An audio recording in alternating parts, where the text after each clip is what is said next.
So yeah, I have 34 units, Wow. but no, I don't own any notes.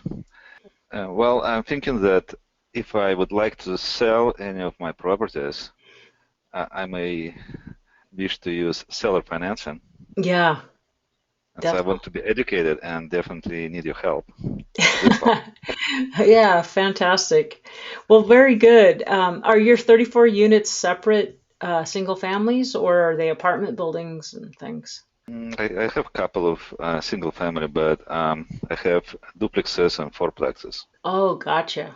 Wow. So several units then. That's fantastic. Yeah. And remind me where you live again, Dimitri? I live in Maryland. Maryland. Okay, Yeah. great. Well, thank you. Joe, Yes. You hear me? yeah, I can hear you. Good to Oh, hear your voice again. So what you've been up to anything? We talked on the phone on that happy hour call not too long ago. Anything on the plate for you right now? uh, trying to close. Well, I'm trying to make one loan that I'm getting nothing to do with this. I don't think the guy just isn't providing the information, and then gonna pull the plug on it and say, So some guy who's trying to buy a piece of property and he came to you for a private loan. well, actually trying to refinance it. Oh, refinance it. Okay. Maybe trying to Just out of refinance it. curiosity, what were the terms he was looking for? So I offered him 12%, 2.6 months with three renewals. For 2.6 renewals. So Gotcha. effectively, it was a two-year loan. 2 year loan? Right? Gotcha. So 24 months, but like 6 month prepayment penalty. Is that what you meant? The first one had a 6 month prepayment penalty, but they were four 6 month terms. So every 6 months it came due, but he had the option to renew it 3 times. Oh, gotcha. For what? Did you charge him points for that? Yes, 2 points. Gotcha. Gotcha. So basically, yeah, that could. So, okay, interesting. Good to know. I'm always curious what people are doing out there. Is that a single family, secured by a single family? They're two. One's a single and one's a two family. Gotcha. I was doing a blanket on two properties. Gotcha. So one note secured by two deeds of trust or mortgages, right? Correct. Gotcha. Yeah, I like that too. In fact, I've got a situation going right now where I am really, really glad that I cross collateralized because, when push comes to shove, because I actually had to start foreclosure. They say they're reinstating tomorrow, but sometimes how that goes. But I'm really glad I have the additional collateral to go after. Um, just in case there's any sort of loss of principal or return, on this one property. So I love to be well securitized for sure. Right. But What I told the broker was, getting frustrated with the whole thing. For a simple and easy deal, this is anything but at least it's not quick. And I said, I'll loan him more money. I'll do a lot of things for him, but one thing I'm not going to do is release properties. right, The risk, the risk stays with him. yeah. So if he can do it, he cannot do it. I don't care, but the risk stays with Gotcha. So, well, great. Thanks for the input. I always appreciate hearing that. And we have one of our new members. I don't know if you have a mic. Is this Michael? Can you speak to us? Yes, can you hear me? I can hear you very well. That's wonderful. The, Excellent. can you just introduce yourself real quickly? We've got a couple other people from the East Coast on the call. Joe from, is it New Jersey him. or New York? I forget, Joe. New York. New York. Okay. And Dimitri from Maryland. So this is Michael. He's new. And just introduce yourself real briefly, Michael. Okay, I am new to the note because I cannot find any REO, so I started looking to different avenues and I came across the information. and it's very interesting.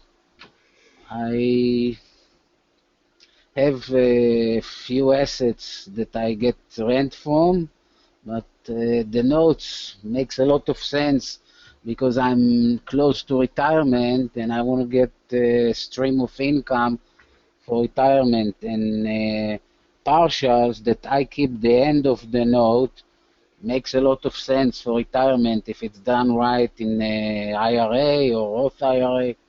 So that's what I'm looking for to do.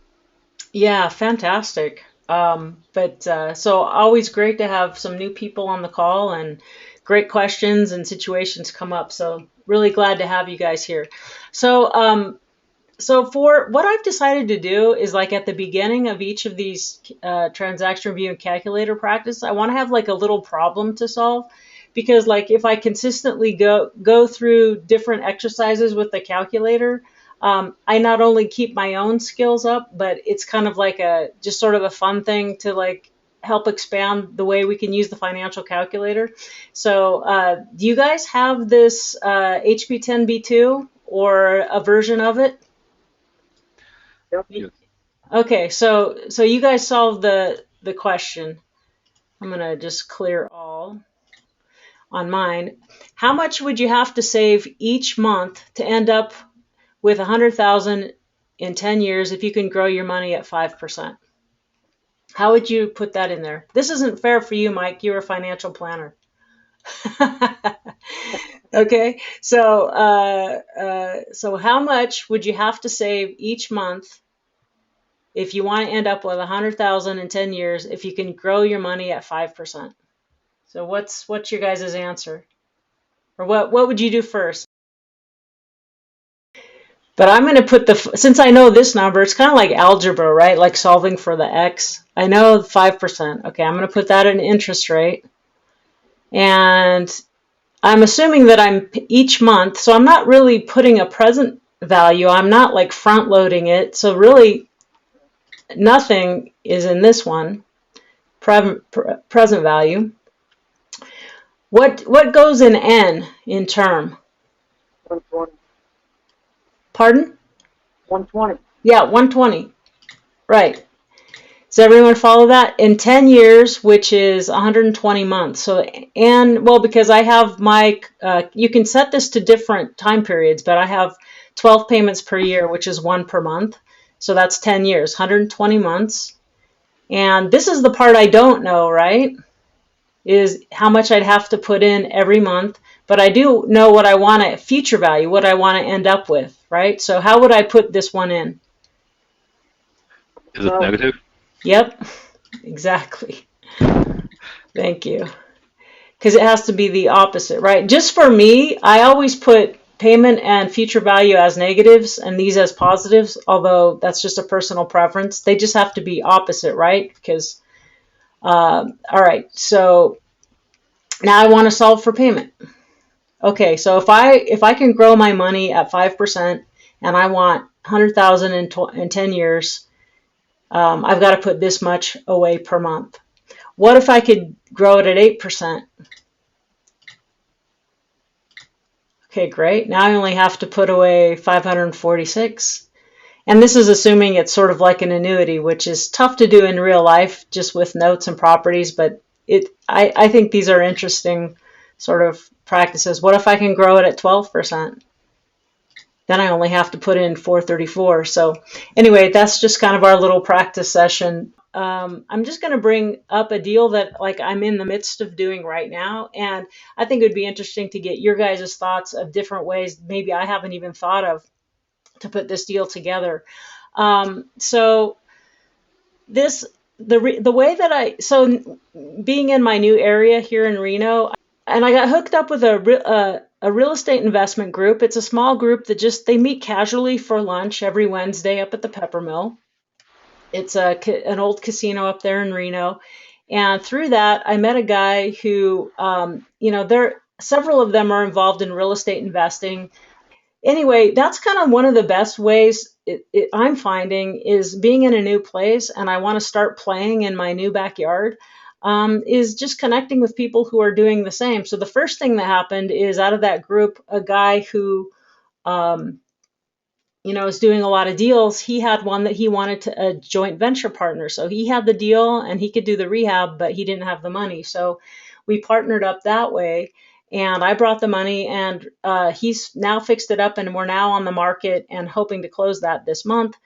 Um, and we'll hopefully, on paper, each walk away with about $20,000, splitting the profit. So that was the first thing that I did. So the networking is a great way just hang around with people that are doing what you want to be doing. And then the next thing that happened is someone heard that I was here and they wanted a private loan against it was a free and clear $500,000 property in Reno, and they just needed $100,000 to put into their business. That was super slam dunk easy to put together.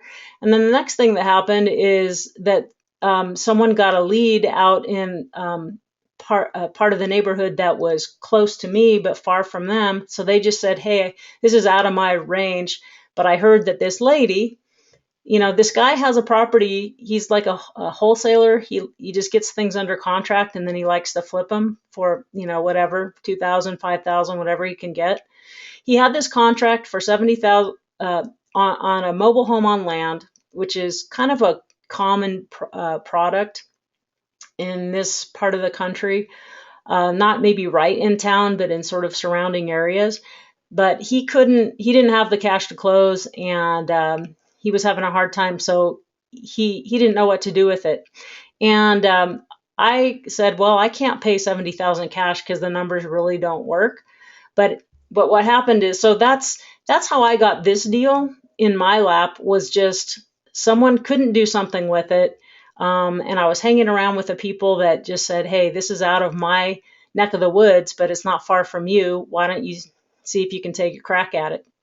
So I called the lady. So this guy, Ryan, who couldn't close on this, walked away, but he was a cool guy, and I want to network with him, obviously, right? Because the next time he gets a deal under contract, I want him to think of me. So, we had a conversation, and I just said, "Hey, here's kind of where I'm looking at. And, I can do things all cash, but frankly, my favorite thing is owner financing, buying and selling with owner financing. And sometimes because of that, I can pay more if I can get the terms that I want that make sense." And so it's just I'm just kind of sharing my experience of networking and how it's just sort of falling in my lap to get involved on a local basis. Last time I talked about putting that deal together for my gardener, it was so gratifying to hand him the keys last week, and knowing that he gets to move his family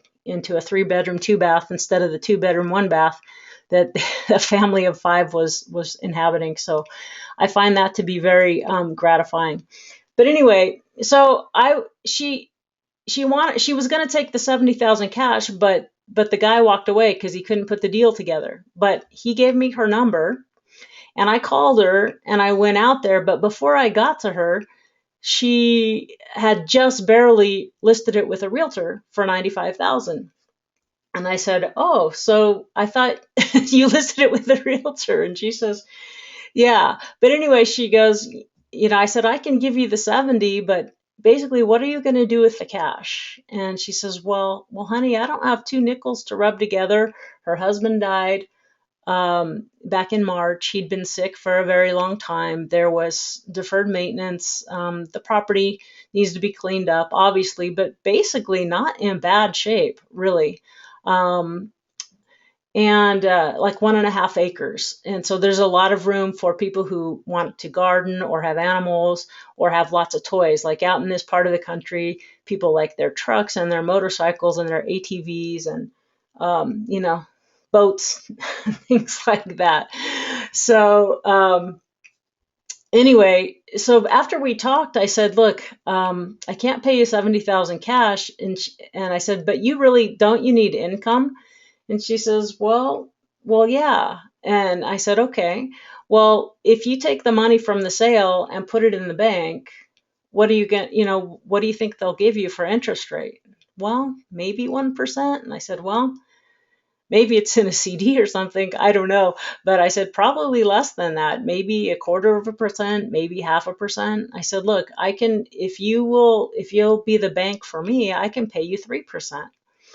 And how much do you need each month to move on to your next place in life? Because she's going to go live with her niece in Washington, and she doesn't have to pay rent there for some time. And so she gave me a number, and I said, okay, if I can give you this much down, and I said I'll give you 15,000 down, and I gave you $500 a month. I said, how long do you actually realistically expect to live? How long does this money need to go? And she says, honey, I think I'll be lucky to live another 5 years. Poor thing. I think she's pretty exhausted. And so I said, okay, well, let's make this loan to make sure that it way exceeds that. So we'll make sure it lasts at least 10 years, maybe 12 or something like that. And she said, well, that's fine. And so anyway, I'm going to open this up. What would you guys do with this? I'm going to open you guys up to talk. The house across the similar type property, just across the highway, sold for 91,000. That's why the realtor listed it at 95. But sometimes in the outskirts areas, it's kind of a grab bag of what things will go for.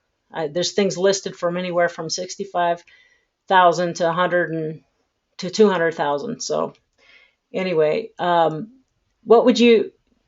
thoughts on what you guys would do so far? And what I found out that it would rent for probably 750 to 800. So basically, since I love doing owner financing, really, I'd love to turn this around to someone else who has money down. But I want to buy it as if I had to keep it for a rental. So, and in my part of the country, and I hear that this is very different in the South and other areas, but for me, I'm shooting for that the rent is 1% of the purchase price. So that means that I want to pay no more. If I know I can get 750 rent, I don't want to pay more than 75,000 for this property. So that's kind of my ballparky sort of number. So let me pull this up. So that's what I did. I said, you were ready to sell for 70,000 cash and get basically less than 1% on your money from the bank and hope that it lasts you. But here's what we put in escrow last week. I said, I can come up to 75,000 if you can carry for me. Now she needs some money to move and not to feel stressed and to pay for her closing costs and the inspections and all those things that she needs to pay for as the seller. So basically that would leave a $55,000 note, and I could pay her more than 3 times what the bank would possibly pay her. I'm going to put future value at 0. And I know she needs $500 a month. That would make her feel like that adequately subsidizes her Social Security and that she could make it comfortably on that. And interestingly enough, she says, well, Dawn, I would really love to see a nice family in here. Do you think you can get a nice family in here? I just want, and I said, absolutely. Well, let me finish calculating. So now how many months is that? So basically 129 months. So if we say 129, so that's just over 10 years. Basically, I'm paying just over 3% interest, and I'm solving her problem, right? If she put that, if she put the whole amount, in the bank, so she's getting 500. What's the total amount she's getting? I'm going to press this shift button and the amortization button up here. This shows me the whole amount of the note. She's getting just $9,500 in interest over the next 10 years, which is approximately what, $800 or $900 a year in interest. If I put this at 0.25%, what would she make? What would that be? 55,000 times 0.0025. Isn't that right? Okay, that's if she puts it in a regular savings account at the bank, I think she might make $137 a year on that, right? So, and if she's making, 4 times that, or no, actually more, times 7, times 6.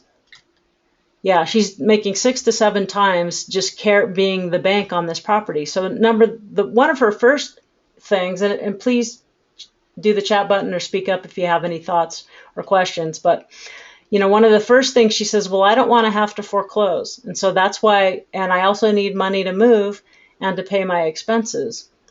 And so I said, well, if I put 20,000 down, I really wanted to put 15. Actually, technically, I would want to put down as little as possible because then the more leverage I have, the better. But I need to solve her problem and make her feel comfortable and really do the right thing by her. So if she's giving me a deal, I said, if you give me a reasonable price and terms, then there's enough meat on the bone for me to turn this around and give home ownership to a nice family or someone who otherwise could never qualify for a bank loan. So if I can meet your needs, will you sign this contract? And she said yes. And so that's what we did. She says, if I can get 20,000, I know I have closing costs. So if I can walk away with 15,000 in my pocket and get 500 a month that will outlast my life, I'll be really happy with that. And I would really want you to get a nice young family in here if you can. And I said, well, I will do everything that I can to do that. And so that's kind of how the numbers work out. So basically, if I kept it as a rental, I still want the numbers to work. It's a little tight, right? If I get 800 a month, what do you guys ballpark for expenses? 30%, 40%? What do you guys ballpark? You guys who have rentals. Yeah, 30%. Okay, so 70% is what I have left over, right? After putting that reserve aside or paying my bills on that. So Yeah. that's 560 and my payment to her is 500. So it could be pretty skinny, right? $60 a month for a while, but she's paid off in just over 10 years. And then I have something, free and clear. So basically the tenant would be covering this. So it's still reasonable as a rental. I just think I might want to do it as owner financing for different reasons, but I want to know that if I kept it as a rental, that it still would make sense. And really, 3% financing is great financing. One of the other things that I did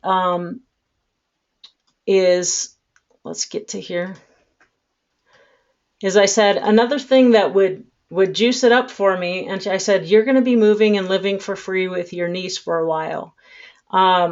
And I'm going to need time to fix up the property and get a new person in there. So would it be okay if, we close next week, so that's middle of August, would it be okay if interest starts to accrue 12/1 and that my first payment is 1/1 of 2016? She says, yeah, that would be fine. That would be totally fine.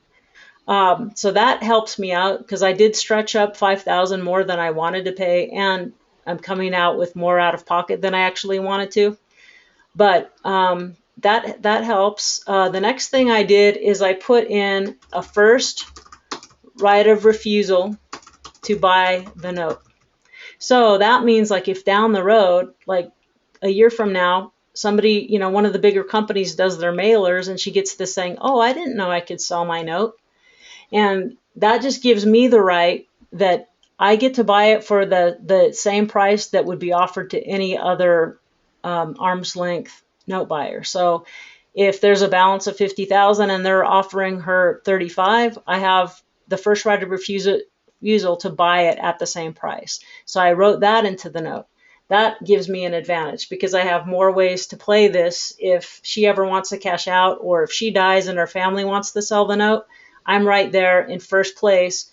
I want the the property for a discount, right? I'm already invested in it. So I put that in it. The other thing I put in it was a substitution of collateral clause. So what that means is that if that she agrees that if I find a equal or better property, that I can walk the mortgage over to that property. So what that means is if I ever decide to sell for all cash, let's say I would get, 85,000. Someone saying, I'll pay you 85,000 cash right now. Well, I could put that cash in my pocket and I could move that $55,000 3% loan to another property. Obviously, it would have to be equal or better property, and she would still have to be in first position.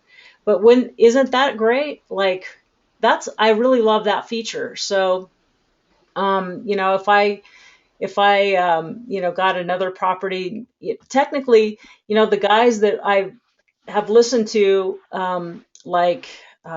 gosh, who are the ones that talk about this all the time? Um, Mike Cantu, he's a Southern California guy. I want to say, obviously, guys like Peter Fortunato and John Schaub and people like that. But these are things where you can get good financing on properties that maybe aren't, the top-notch kind of properties. And then if you can work out this substitution of collateral idea, then I can move that excellent financing to maybe a better property. So maybe I want to, maybe I can move up. This is a less than $100,000 property. What if I wanted to buy a $150,000 property? And I was putting 20% down. So I would put maybe 30% down or 30,000 down. That would leave 120.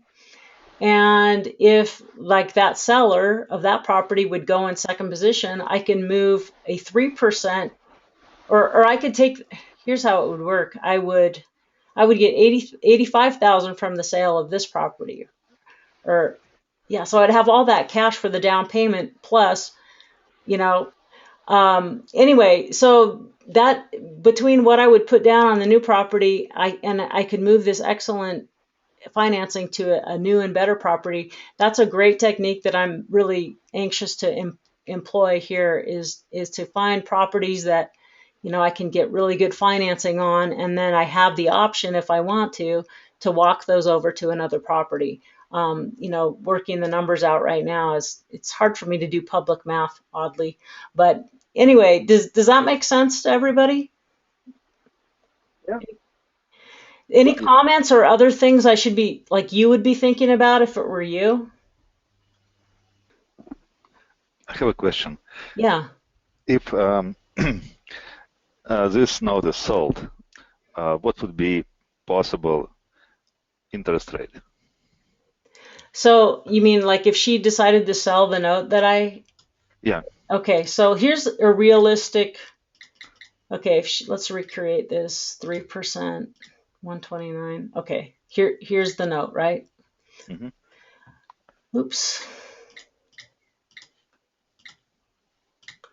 All right, so let's say I'd made 12 months of payments. After a year, what will the balance be? Okay, $50,000. Interesting. Okay, so let's say there's 50,000. Basically, that would be so 129 minus 12. Let's see how many payments are left. 117. What would you guys want? Now, oh, yeah, so hold on, Joe. I'll get to your comment in a second. So, what would you want? Here I am. It's not owner occupied. I'm an investor. I bought it for 75,000, which it easily would appraise for that because I think I got it a little bit below market. Maybe not a ton. Maybe I got it for 10 to 20,000 below market. You're not really sure depends on who is willing to buy, willing and able to buy. But and I put 20,000 down. So let me just figure out what was my down payment percentage wise. 27%. Okay, that's respectable, right? From an investor, if an investor puts at least 25% down, that's pretty strong. So from that position, looks pretty good, right? I'm pretty invested at that point. But so now it's down to what would your investment, if you were buying this, Dimitri, what would your investment to value be? Would you be willing to go 50, 65, 75? What would your maximum be that you would pay for this note based on a sales price of 75,000? Well, I'm just saying that 3% is a great deal, low percent financing, right? Yeah, for me, but if she's going to sell her note, that's not going to work in her favor, right? Yes, I'm saying that it's a very good percent. If you want get like 8%, right, the price would be much Mm. lower. Oh, right, right, right. Yeah, so do you mean her selling the note to someone else I, once I made it, or do you mean me wrapping it and making a spread on, because that's exactly what I'm really going to do. mm, I mean, let's just follow this because I think it's a good question. So like if you were an investor and going to buy this note, 70, let's say you want to stay at 65% investment to value. You're not going to pay, well, basically you're not going to, it's about 2 or 3,000 less than what the principal balance was at that point. It's amortizing not, pretty quickly. So we already know that's the most you're going to pay. If you paid that, what would your yield be? Oh, okay. Was that good enough? Not for most people, right?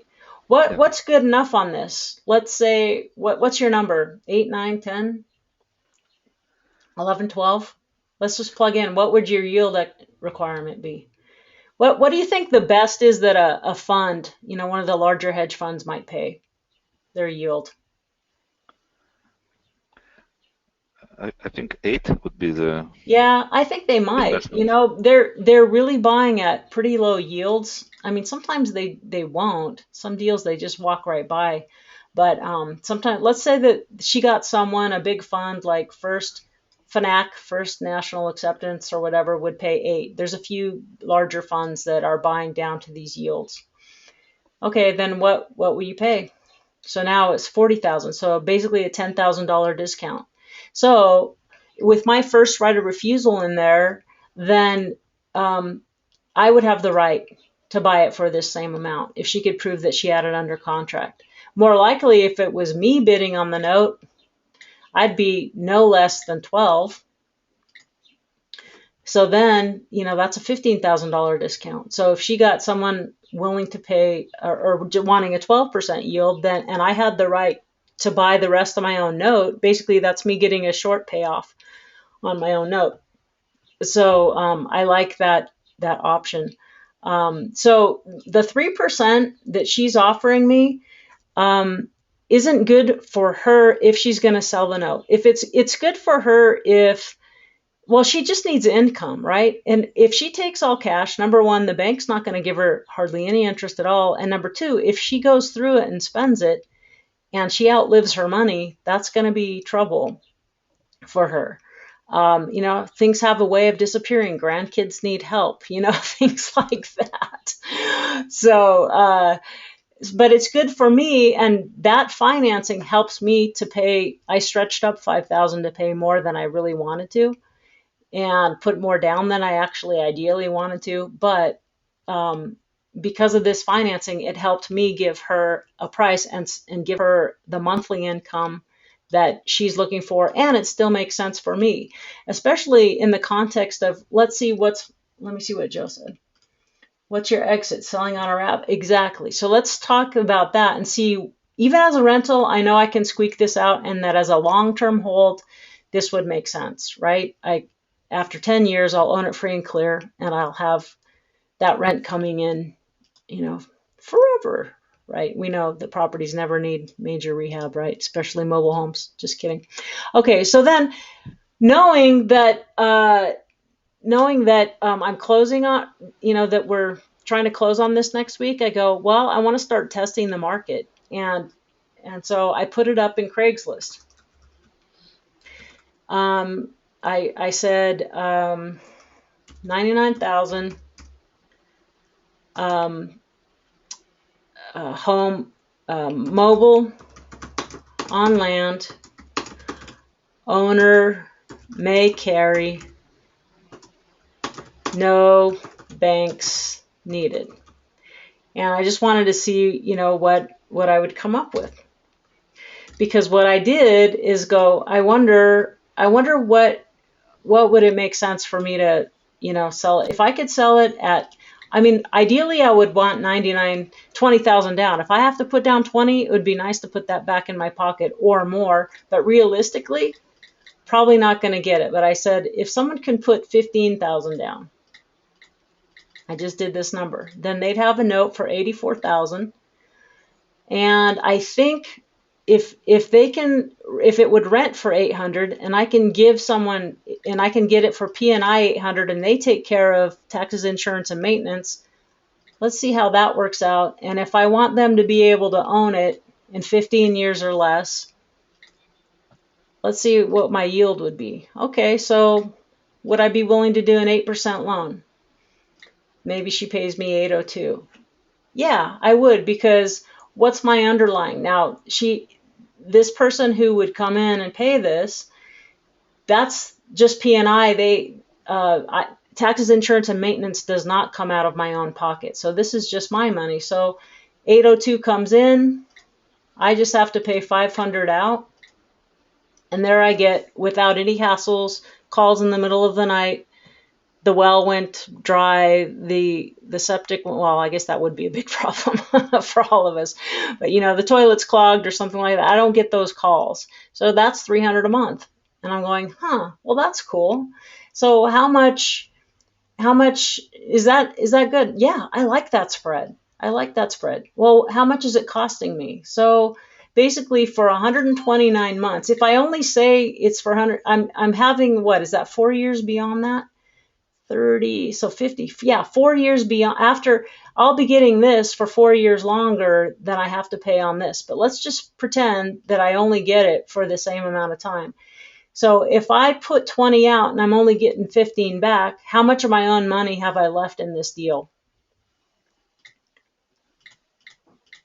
Right? That's 5,000 of my own money to make a $300 a month spread. I wonder, is that very good? It could be a lot better, but let's see, can I live with this? Yeah, I guess I can live with that. Right? My 5,000 is making me, it's growing at a 71%, 72% ROI yield. And then after that, I've got 50 payments of 800 coming after that. I've got another 40,000 coming to me after that. So is that good? Is that good enough? To me, it depends. So here's why it really matters, because the minute, about a half hour after I put this up on Craigslist, this really nice lady called me. She's about 5 years older than me, so she's in her mid 50s. She says, I am so sick of Las Vegas. I have been here working. I just cannot stand it. I can't stand the casino life. I can't stand this town anymore. I have 2 kids in the area and I just want to move back, but I can't get a loan. And anyway, I said, well, anyway, we really connected. She's got adult daughters that are just a little bit older than mine. And she just wants to get back to a simple life, have a truck with a dog, have a garden, just enjoy her life and not, hate it every day. And I said, well, how much do you have to put down? She says, well, I could put down as much as 15. I said, well, how much could you afford each month? She goes, well, probably 800 or 900. And I said, great. And I said, but there's, this place needs some work. Well, I'm real good with that. And my boyfriend that I'm reconnecting with in that area, he's a contractor. and I don't care what condition it is. If I could just get a place, and anyway, so when I talk to real people that really need a solution and want to own, they don't want to rent. They're, she needs to build some security for herself and build some wealth. And so when I can put all those pieces together, I can take care of the seller, get her what she needs, and no, come hell or high water, I'm going to make sure she gets her $500 a month because I know she's counting on that for her retirement. And then if I can take this other lady who just needs a life change desperately, and I connect with her and I can give her the chance to own this for what she can afford.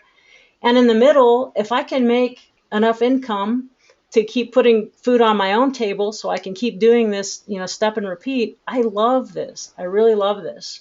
So some of my friends would go, that's not enough of a profit because they're in areas where they can buy this same product for 40,000 and sell it for 80. They can double their money like that, and then they really make bank. My spread isn't as high. I've got maybe 20. I can push this up 25,000 ish or something like that. But to me, I'm making enough. I'll do this. I'm getting, if I can get good enough terms from my sellers and take care of them and give them more than the banks would give them so that they can have a better retirement. Instead of $137 in interest a year, I can give her $800 or $900 in interest a year. I don't know. It just, any thoughts, comments? To me, this really turns me on, this whole model. But anyway, thanks for spending the time here. Really appreciate it, and look forward. I'm going to have an interview here soon from one of our members that I think will be. We got having a conversation because of a note that I have in Georgia. It's secured by, like you were saying, Joe, it's cross collateralized with 5 rental properties. And I got this note under contract, and I'm looking at seeing if I want to pull the trigger on it. And she and I got some interesting conversation going. So I think I'm going to make a webinar about that. So I'll have that up later this month, I hope. Well, thank you so much for being here, you guys. Really appreciate you, and we'll talk to you next time. Have a good night.